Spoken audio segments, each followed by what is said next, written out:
Hi guys! Ayan, mag-overtime na tayo sa paggawa ng 500 pieces na puto pao. Mag-start na po ako guys. Ngayon ay alas 8.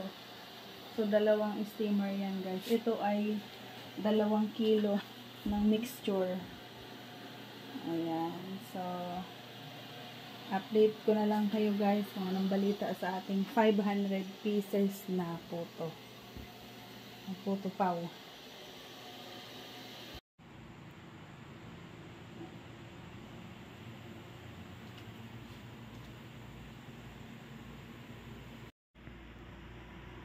Ayan guys, natapos na yung 500 pieces na puto pao. Bawat isang bilao ay merong laman na 100.